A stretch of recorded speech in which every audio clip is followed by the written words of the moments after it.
اور پھر اس کے بعد حضرت سلیمان علیہ السلام کے پاس آ کر اپنی خبر دینے لگا. کیا؟ وہ کہتا انی وجدت امرأۃ تملکہم وأوتیت من کل شیء ولہا عرش عظیم. اے اللہ کے نبی، میں جو غائب تھا اس کی وجہ یہ ہے کہ میں اڑتے اڑتے ایک ایسے ملک میں پہنچ گیا جہاں میں نے دیکھا کہ ایک خاتون لوگوں پر حکومت کر رہی ہے. ایک لیڈی حکومت کر رہی ہے. وہ عورت، اس کو اللہ تعالیٰ نے بہت مال و دولت سے نوازا ہے، مردوں پر وہ حکومت کر رہی ہے. وجدتها وقومها يسجدون للشمس.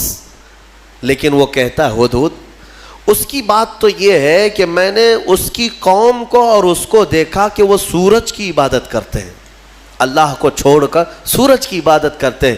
پتہ یہ چلا کہ پرندوں کو بھی عجب لگتا ہے کبھی کوئی اللہ کے علاوہ دوسرے کی عبادت کرے. ہاں، یہ پرندے بھی ان پر لعنت بھیجتے ہیں.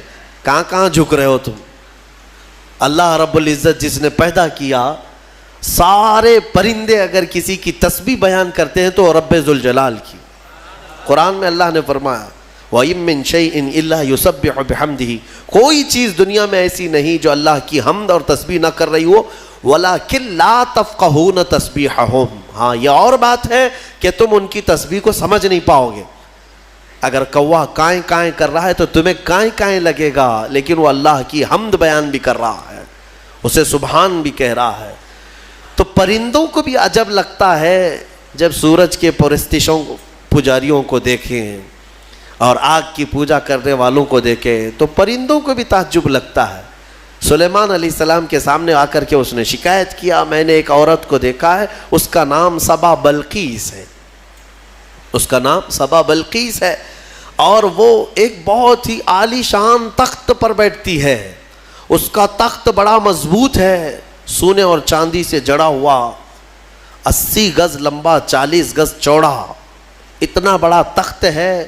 اور اس کی حفاظت کے لیے جو لوگ مامور ہیں، 7 دروازے بنائے گئے ہیں، اس کے اندر وہ تخت رکھا جاتا ہے، اور ہر دروازے پر پہرے دار الگ ہیں، باڈی گارڈ الگ ہے، جو اس تخت کے اندر تک جانے کے لیے بڑی سیکیورٹی ہے. تو اس تخت پر وہ بیٹھتی ہے اور اس کو اس پر ناز ہے. حضرت سلیمان علیہ السلام نے اس کو معاف کر دیا، چلو کوئی ایک معقول وجہ تو لے کے آیا ہے. تب پھر سلیمان علیہ السلام نے کہا ایک خط لکھو اس کے نام پر. خط لکھا. حضرت سلیمان علیہ السلام نے پھر اس سے کہا ہدہد سے لے جا اور اس کے پاس ڈال دے یہ خط. خط میں کیا تھا؟ سلیمان علیہ السلام نے اس خاتون کو کہا اس سورج کی پرستش اور غیر اللہ کی عبادت سے نکل آ، اللہ رب العزت کی عبادت کی طرف آ، میں تجھے دعوت دیتا ہوں. یہ خط میں تھا. دین کی دعوت دینا نبیوں کا کام ہی ہے. انبیاء کرام علیہ السلام کا یہی وتیرہ رہا ہے. یہ خط لے جا کر کے سبا بلقیس کے پاس ہدہد نے ڈال دیا. ہدہد کے اس خط کو دیکھ کر کے وہ پڑھتی ہے. اس کے بعد اس میں لکھا ہوا تھا انہ من سلیمان و انہ بسم اللہ الرحمن الرحیم. سلیمان کی طرف سے یہ خط آیا